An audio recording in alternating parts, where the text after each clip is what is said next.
Um, Catherine Devine is our speaker today. She's a genealogy librarian at the Washington State Library in Tumwater, and she's going to provide an overview of genealogy resources at the library, including some hidden gems and discussion of some materials that may be useful for those of us without Washington ancestors. She has a master's degree in information science from the University of Tennessee in Knoxville and a bachelor's degree in history from Maryville College, also in Tennessee. She's called Washington home for the last 20 years and has worked at the Washington State Library for the last 16. So I know all of us are looking forward to hearing what she has to say. Thank you, Catherine. Thank you. It's nice to see you. Can everybody hear me?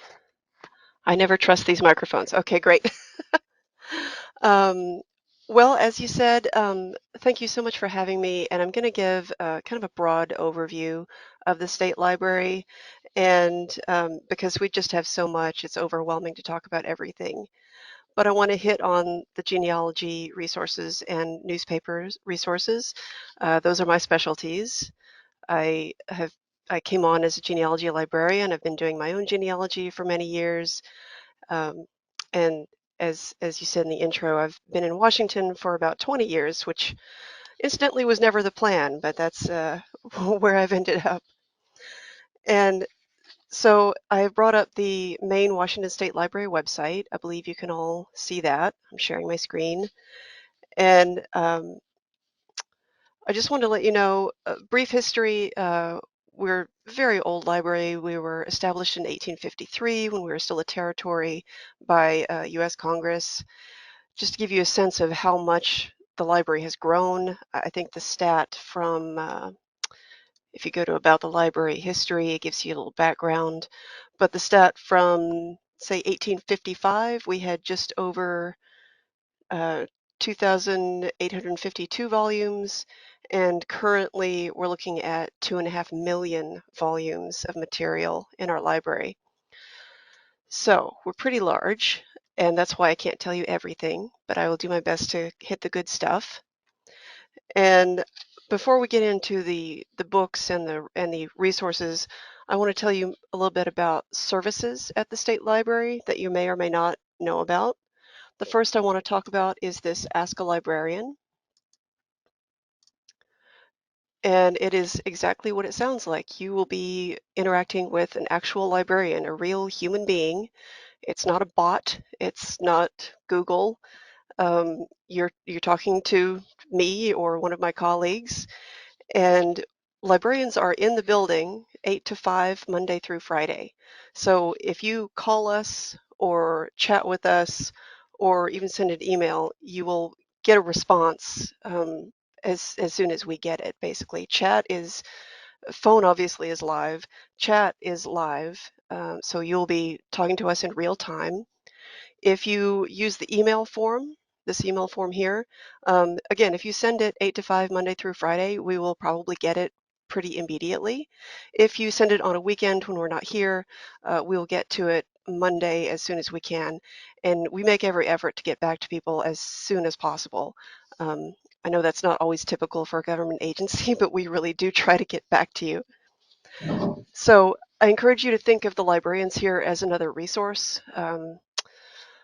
I think a lot of people think of libraries just in terms of how many books they have, but don't underestimate the value of the librarians here and the knowledge that we have.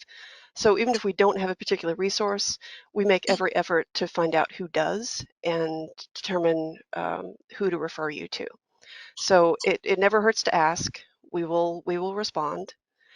The other service I want to let you know about is interlibrary loan. We do lend some of our materials, including newspapers on microfilm, through interlibrary loan, and that is a service that you would initiate with your local library. So go into your local library, ask if they have an interlibrary loan program. Most libraries do, and just say, hey, I'm looking for this particular resource. I see that it's at the state library, but I don't want to make the whatever 3-hour drive to get there. And if it's something that we can send, if it's something that circulates or that we will lend, we will send it to your local library for you to use there. Now, make sure if you're requesting microfilm that the library you're using, the library we're sending it to, has a working microfilm reader. So the other service I wanted to talk about is how to get a card. And it's right here. Now, a card will allow you, if you're in Olympia and physically in our library, it will allow you to check out books from us.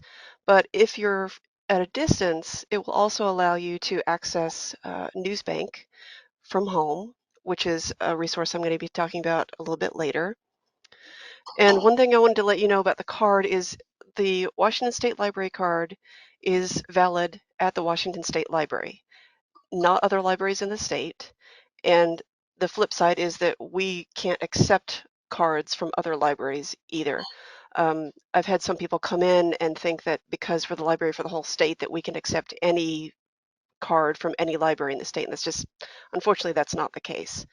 I've also had it where they will get a state library card and think, oh, great, I can check out anything from any library in the state. Well, no, that's not the case either. A library card from the Washington State Library can be used at the Washington State Library. So also at this time, I want to let you know there is no way to apply online for a Washington State Library card. This page you're looking at here will give you the link to download and print out the PDF of the application. And here's what it looks like currently. We are working on some updates, so if at some point you click on this link and see a slightly different form, just be aware that it's just because we've updated the form. But you would print this out, fill it out. You do not have to be an employee of a state agency to be eligible. That's one of the reasons we're updating the form. It kind of makes it look like you have to be, but you do not. You do not have to fill in your driver's license number or your birth date. Again, that's something we're updating. But what you do is print this out, fill it out, and then you would mail it in. You can, if you have the ability to scan to PDF, you can email it and attach it to the email. You can fax it, and all of those, all that contact information is down at the bottom here, including our mailing address and our fax and our email. And then if you're not going to physically be in the Olympia area, I encourage you to ask for an e-card. That is just a number that we will assign to you and email to you. You won't get a physical card, but it works just the same way as a regular card. If you're trying to access a database, you would just enter that number and that will give you access. Okay, so those are the services I wanted to talk about. And since most of you are not in the Olympia area, I want to talk about the digital collections that you can get to. Let's see, let's go back up to the main page. Wait for it to load. Come on, there we go. Okay, so digital collections. This is a really nice feature. Like I said, you don't have to leave your house. You don't even need a library card to access these materials. Classics in Washington History. These are books that have been digitized, and they're broken down by topic, basically. County and regional history, I thought would interest you guys. And it's just a list of volumes that have been digitized. You just click on the title you want to look at, and it gives you a link to download the PDF.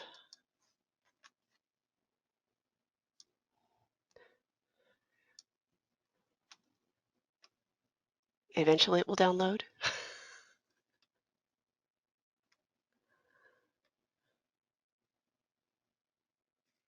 There we go. Yeah. So again, you can see the full text of these digitized classics in Washington history. You don't have to leave your chair. You can just see it from there. Another popular collection is the Emma Smith DeVoe papers and scrapbooks. She was an early suffragette, very popular for school projects, personal projects. And same thing, you just click through the link, click on whatever part you want to look at, and it will take you to eventually the actual collections. And then you just click on the image to get the full, and there's a letter. All right. Now, one of my favorite collections is Washington Digital Newspapers.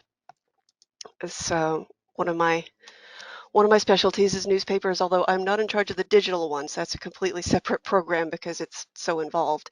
But I will tell you that this is hosted by the Washington State Library. These are newspapers that we have scanned and made available to search. And I think at last count, there were 500,000 individual pages on this site, and it is growing. So we keep updating it as we can. But there are a couple different ways to search. You can use this map and click on counties to see what titles are available and what years for each county. You can go up to titles, just see an alphabetical list of what's available. Now, if you scroll through these, you might notice that a lot of these upper date ranges are pretty early. And, a lot of people are so interested in digitized newspapers, they just want everything digitized. And I completely understand why. Um, but I do have to tell you that the reason some of them are so early is copyright. So newspapers, by and large, are under copyright, especially if they are still in publication. So what we have to do in order to digitize is either choose titles and dates that are no longer in copyright, that are currently in the public domain, or we have to get explicit permission from the current publisher in order to digitize and make these available online. So you'll notice the Anacortes American, we actually did get permission to digitize that, and we have up through 2,000. So that's why the program is completely separate. We have someone who's, working out copyright, working out where negatives of microfilm are. That's an entirely involved project, and it's ongoing. So if you don't see something that you want to see digitized, keep checking back. And if you're really interested, you can always ask us, and I will refer you to the program manager for this, and she has a much better sense of what is in the pipeline and what isn't. Okay, after digital newspapers, I wanted to show you historical maps online. This is great because you can search, you can view an entire list if you really want to, or you can select by date range, you can select by type of map, and you don't have to fill in both of these, you can use either or. So for instance, if I just want to see everything 1889 to 1920, just choose that, click search, and it will pull up the digitized maps that we have for those. Now, this is not going to be every map in our collection. It is just what has been digitized. But again, if you don't want to make the trip up here and just want to see what you can get without leaving your house, I would recommend checking out this site. So if you click on it, it will take you to JPEG.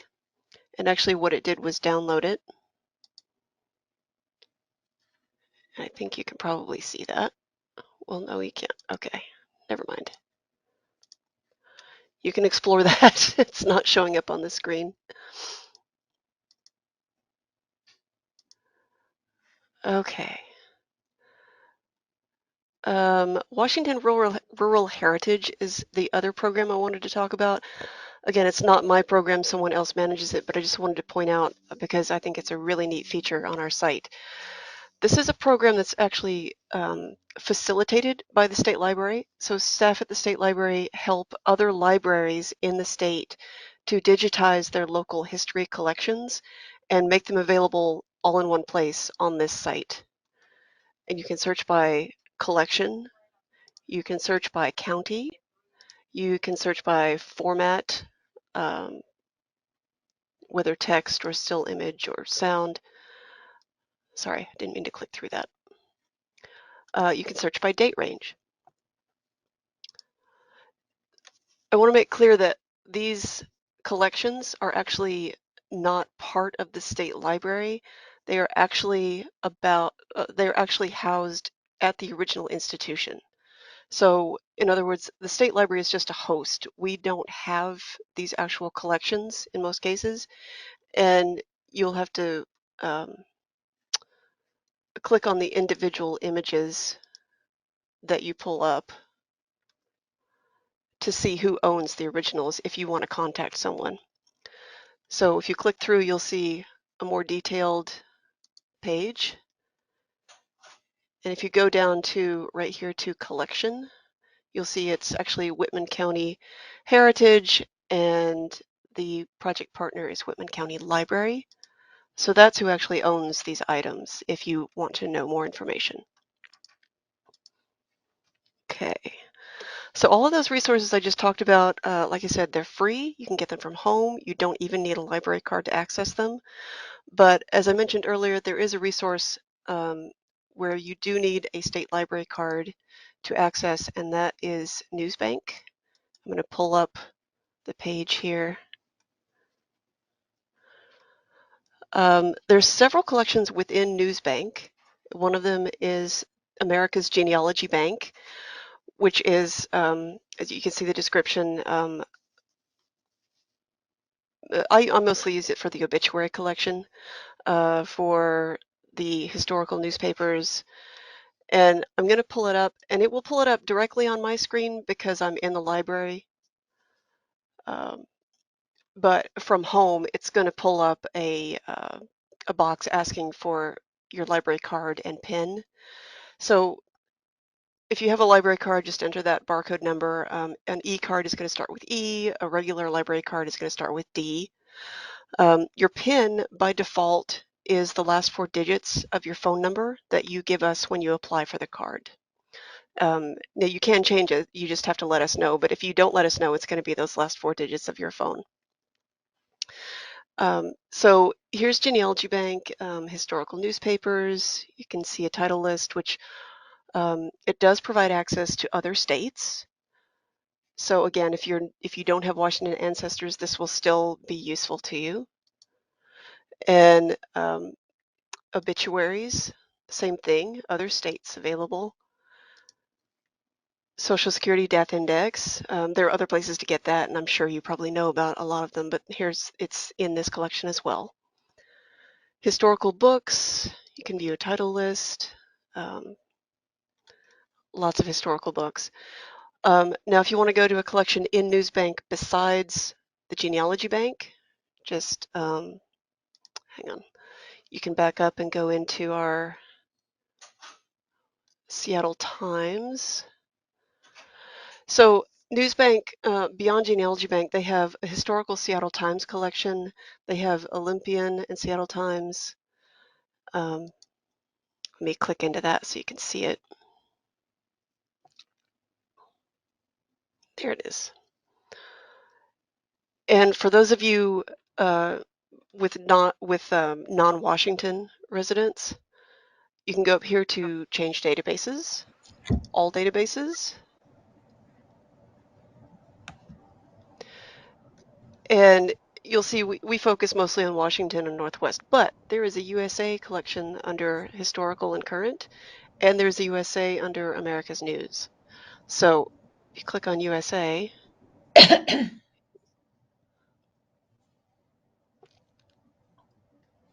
you can get access to all kinds of newspapers. This is showing 127 titles. So there's that. Okay. I saw in the chat there's a question about city directories. We're going to get to that in just a moment. For now, I'm still talking about the online resources, and one of them, so Newsbank you can get from home with a card. We also have in library, we have Ancestry Library, which is the library subscription to Ancestry.com. And we also have a database called Vital Search. This is Ancestry Library. It probably looks somewhat familiar to you. This is Vital Search. It is a little bit clunky, but it does provide some vital records, including birth, marriages, and deaths, divorces in some cases, for all kinds of states, including Washington.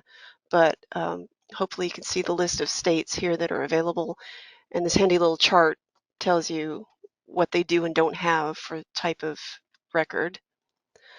Um, Again, that's in library, so you can't get this from home, but if you can't make it in, for any of the in-library resources that we have, I encourage you to use that Ask a Librarian service, because we will do specific lookups. If you say, hey, I'm looking for John Smith birth record in whatever state, California, Washington, whatever you think might be available, we will search specific requests in our resources if you can't make it in.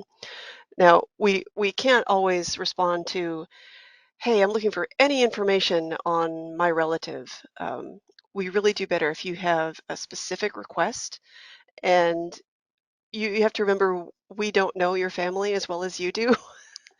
Um, so, tell us what you already know, tell us what you want to know, and that really helps guide us as to where to search. It helps us recall, okay, well, we have this resource, or we don't have it, but I know this library does, or this archives does.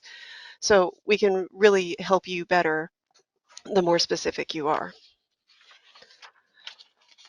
Now, you may have already seen this. Let me go to, sorry, let me go to our genealogy site.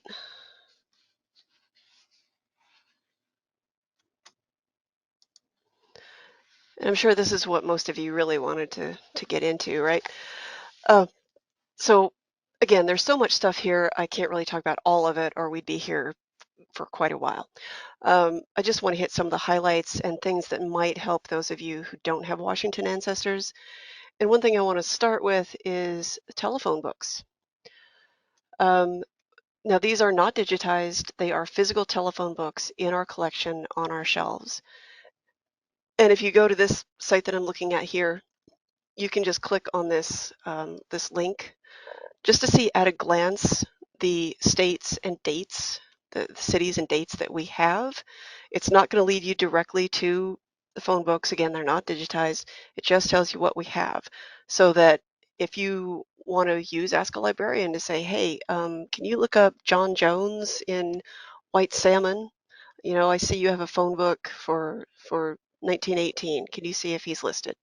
We will absolutely do that. And the other reason I like phone books is they can supplement city directories. Um, City directories, I know somebody asked about those. We have not digitized many city directories. Some of them have been digitized and made available on Washington Digital Archives, and I'll show you that in just a minute. But for now, I just wanted to show you the city directories we physically have in the library. We have some including British Columbia, we have Idaho, we have some Oregon. The core of our collection is going to be Washington State, but it's always worth a try to ask us, especially if it's in the Northwest region. There's a good chance we have it or know somebody who does. City directories tend to focus specifically on cities. So if your ancestor is in a rural area, they may not be listed in a city directory, but that's a case where you might try telephone books, because the telephone books tend to encompass a larger geographical region than the city directories. Now, the city directories online are actually not on the library website, but they are on digital archives, and they are in miscellaneous, I believe. Yes, miscellaneous family history. Oh, that doesn't help. Let me do it this way. That way you can see a list. Okay. So collections, miscellaneous family history, you will see some city directories. There's one, Benton Franklin Klickitat to 1916, and these tend to be very early. And if you haven't found them yet on Ancestry, Ancestry.com or Ancestry Library also has a pretty large collection of city directories. And at least for Washington, the ones I've noticed, a lot of them are digitized up through the late 40s or early 50s, depending on the city. So I hope that answers the question about city directories online. Um, and again, if you have any questions, we're happy to do reasonable lookups in city directories and phone books for you. So now we're going to go on to one of my favorite resources, which is newspapers. Let me go back here.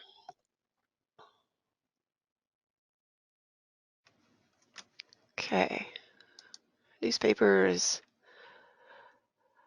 Now, I've talked a little bit about what's online, the digital newspaper collection, but we also have so many newspapers on microfilm. We have newspapers from almost every city in Washington state, including some out-of-state resources. Um, we have some indexes. There's no comprehensive index to every newspaper that we have, unfortunately. It's a combination of using indexes that other people have created or trying to see what's been digitized, but there's no comprehensive index, unfortunately.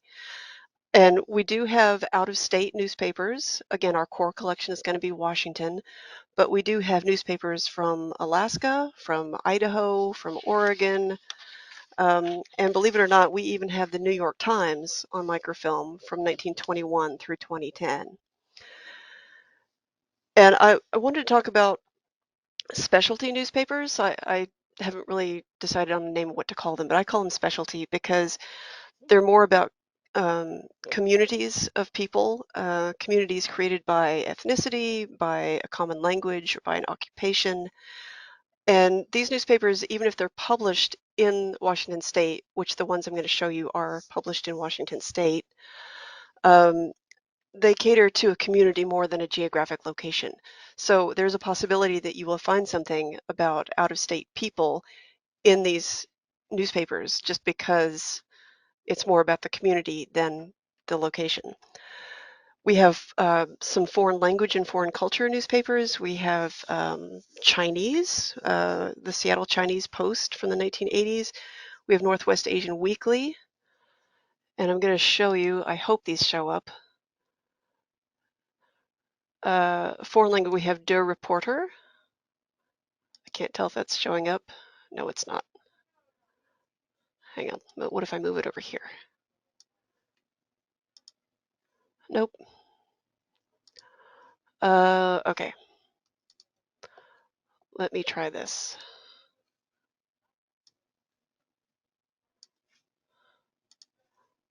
I lost you guys.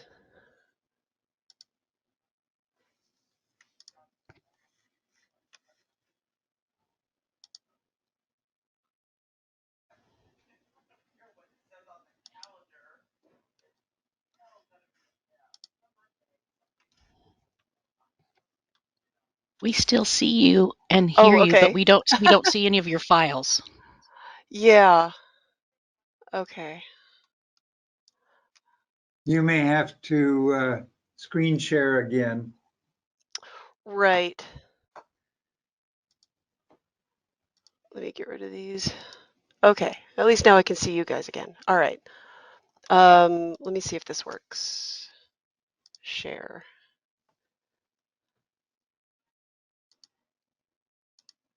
Okay.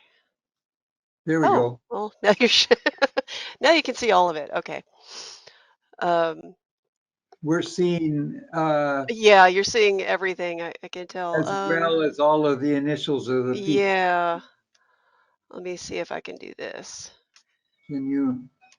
There we go. Is that better? Yes. Okay. So, just wanted to share some of the special newspapers we have. This is Alaska Fisherman's Journal, occupational. This is Washington Postin. I'm hoping you're seeing that. Yep. And this is a Norwegian newspaper in Norwegian. So if you, I think later on, it was a combination of Norwegian and English, but at this point it was pure Norwegian, which I don't read, so I'm not even going to try to pronounce any of the headlines.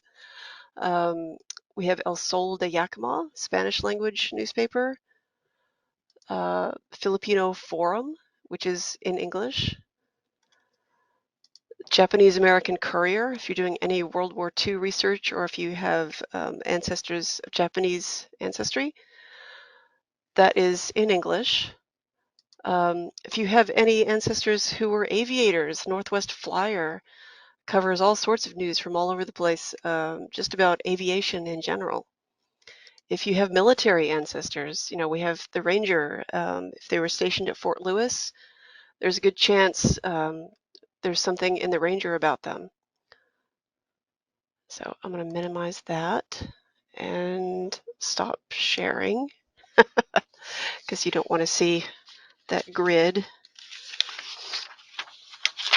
Yeah, so if you haven't thought of that as an aspect to your research, I feel like generally newspapers are considered, you know, location, location, location. But don't forget that there are other types of newspapers out there published by different entities that could give you more information on your ancestors outside the location that it's published. Now, I'm hoping to share my screen and show you some books. Let me get this out of the way here before I share it. Okay, let me try this. This is not a comprehensive list. These are just some interesting books that we have in our genealogy collection that are not related to Washington specifically. And let me see if I can share. Share.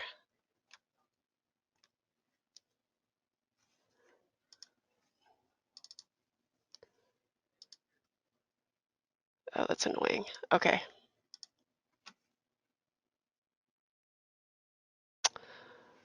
I'm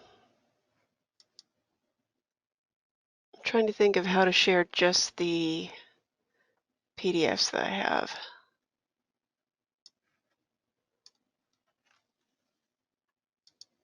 There we go. Okay. So this is, again, I don't read Norwegian, so pardon my pronunciation, but this is Bygdebok, Norwegian farm book. We have a few of these. We don't have a comprehensive collection, but when I started researching these, I thought, you know, it'd be really great if we could get at least a few Bygdebok in our collection.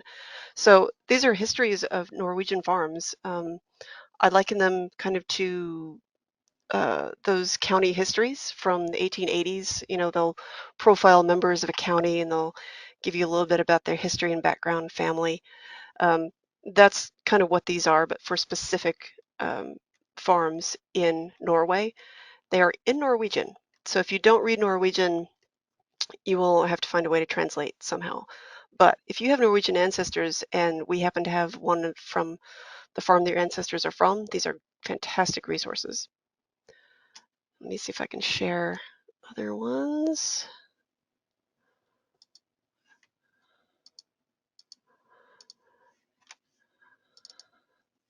Okay, Fenny, Finns Among Us. This is a history of the Finns, New England and beyond.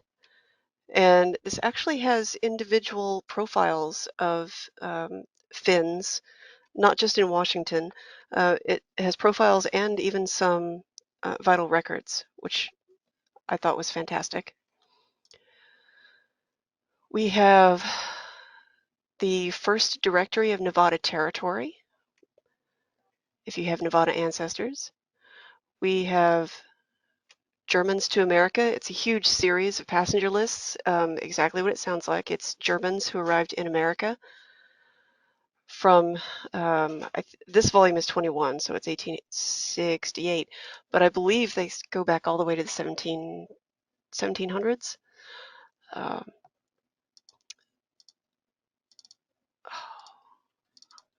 Okay, and we have Life and Death at St. Mary's Mission in Montana, which are vital records of Bitterroot Salish Indians between 1866 and 1891. So just like it says, births, deaths, marriages, etc. If you have German ancestors, we have a series of map guides to German parish registers. This is just a resource that tells you, makes it easier to find resources for very specific parish registers in Germany. I forget how many we have. I want to say it's over 30 volumes in this series. It's a very large series. We have North Dakota counties, towns, people. It's also exactly what it sounds like. It's profiles of people who lived in North Dakota. Norskin, Montana, again, if you have Norwegian ancestors, which is very common in Washington. It's profiles of Norwegian families who settled in Montana. This one kind of surprised me, and I think that maybe I bought it partially for selfish reasons. I have family from Southwest Missouri, and when I saw that, I thought, hey, cool. Opening the Ozarks, First Families in Southwest Missouri. It's not purely personal. Missouri was kind of the starting point for the Oregon Trail, which is one of the reasons I got it. So we try to collect things, not just Washington is our core, and then the Pacific Northwest region, but then also states and areas that people typically migrate from to come to Washington. We try to fill out resources for those too. That's why we have some Missouri in our collection. We have Pennsylvania German church records, believe it or not. 3 volumes. It's vital records of Germans who settled in Pennsylvania. We have Vancouver, BC voters, 1866. And again, that falls into the Pacific Northwest area, so we do have some British Columbia resources. I think that was about it. Oh, Catholic Church records, Pacific Northwest. Again, think about what other communities they belong to other than strictly geographic, and kind of you can search that way, see what we have. Now, lastly, and I hope I can share this fairly easily, I want to show you the catalog. Let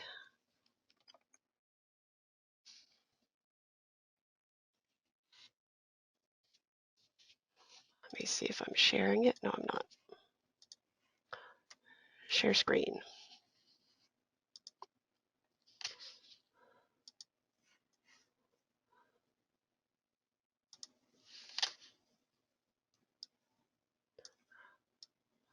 Okay. There we go. The catalog is the best way to determine what we actually have in the collection. Our newspapers are in this catalog, our books, our journals, genealogy collections. As you can see, you can narrow the search down by individual collection within the library. And I recommend that because if you search everything, we also share a catalog with other state agencies, including, you can see here, Labor and Industries, Natural Resources Building, Utilities and Transportation Commission, Department of Transportation, things that you don't necessarily want if you're just searching for genealogy collections. We added a few new scopes here. We upgraded our catalog a few months ago, and now you can search digital collections through the catalog. You can search maps through the catalog, and you can search all the online resources. But full disclosure, all online resources really does mean all. It means you'll be searching those agency websites that you don't necessarily want to search.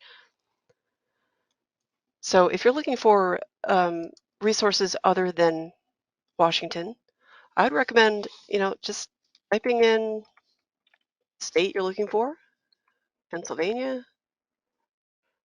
see what we get. There.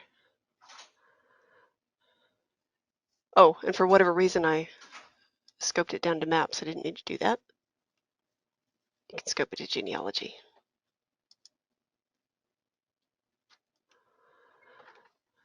There you go.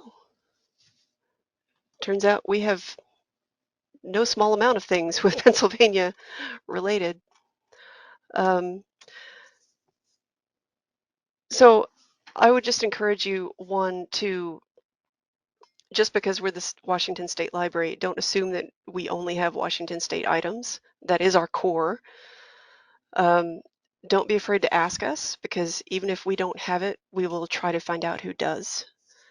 And search the catalog. We got a lot of really good stuff in there. So that's pretty much all I had for today. Does anybody have any questions? I have a question. Yeah. Is the usage of the library limited to Washington State residents? The usage of it, no. To get a Washington State Library card or e-card, yes, you have to be a resident of Washington. But you don't have to have a card to come into to physically come into our library, to contact us, to ask us questions. You only need a card if you want to check out items from our library or access one of our databases through our website that requires a card.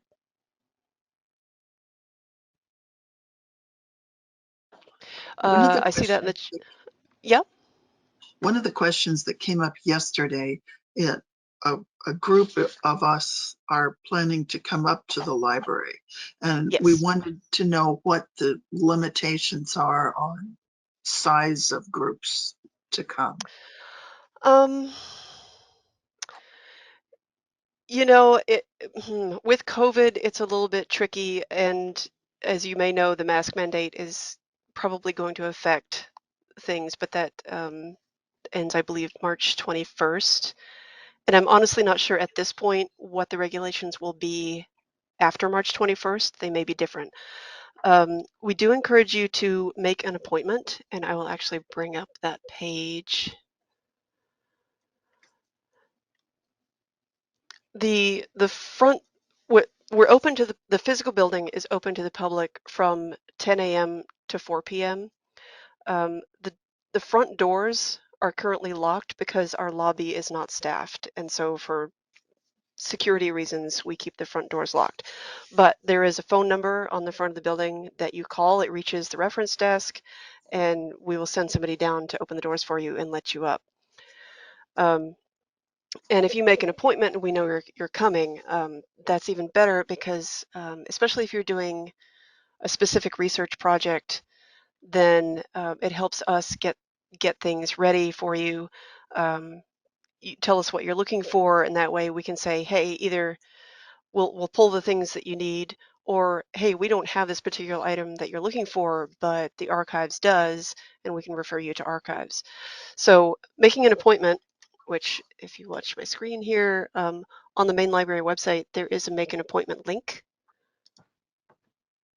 And it will just ask you for your name, your email, your phone if you want to give it to us. And you get to choose your date and time to come in, and you can tell us your topic of research, and you can add notes for more specific things that you're looking for. It really does help us to help you. It's not absolutely required, but again, it does help us plan your visit, and it helps us to let you know, if we don't have something, we don't want you to waste a trip, especially if you're going to be driving long distance. And if you don't want to use this online appointment system, you can always just give us a call.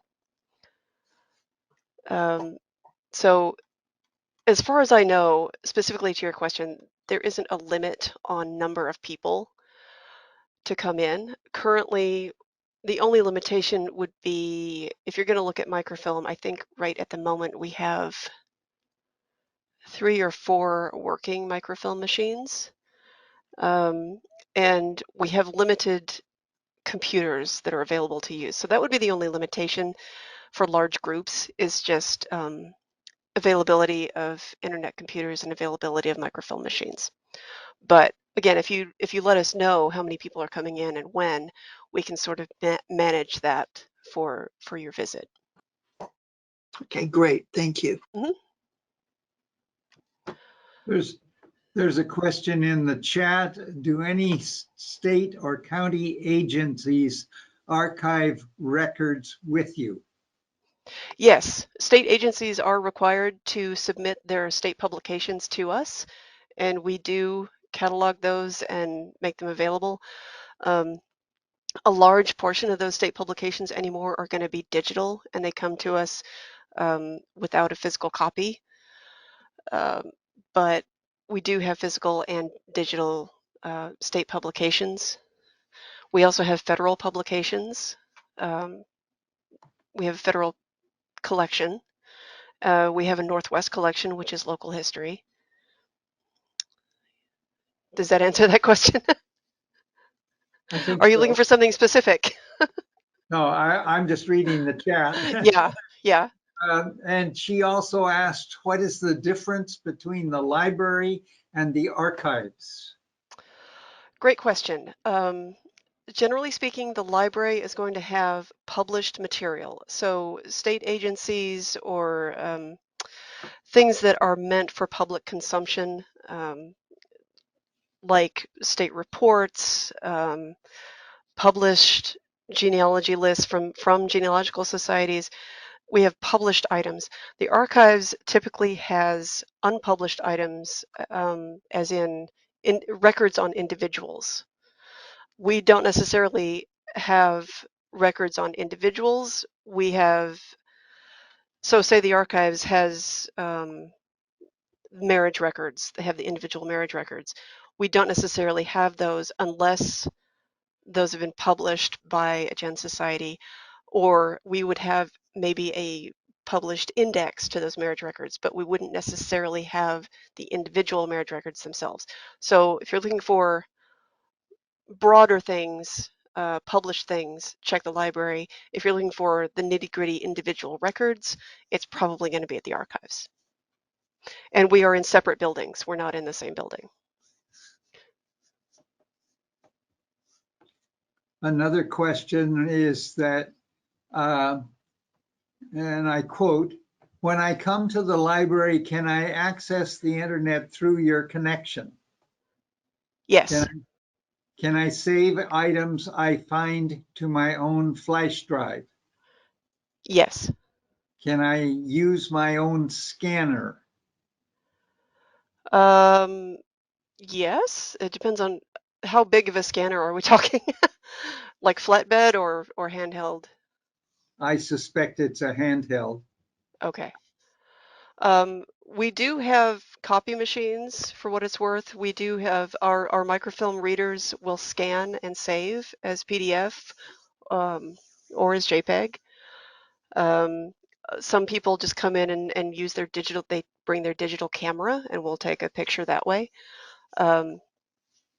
We don't have too many people coming in with their own flatbed scanner, I will say that. Oh, well, that's pretty small. Yeah, that would be fine with us. The only limitation would be if you're looking at a special collection, we would have to check with our special collections librarian before you scan anything just to make sure it won't damage the material. But yeah, we don't have any blanket limitations on scanners, no. Another question, why would I prefer to get an e-card versus a regular library card? The only difference is some people just don't want to carry a card around. They would rather just have their number ready to enter. And you can get it right away because we would just email you the card number, the e-card number, instead of mailing you through the mail a physical card if you're not here. If you're here in person, yeah, we'll absolutely issue you a physical card if you want one.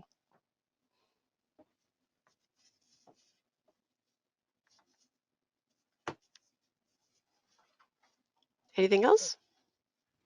Are there any other questions?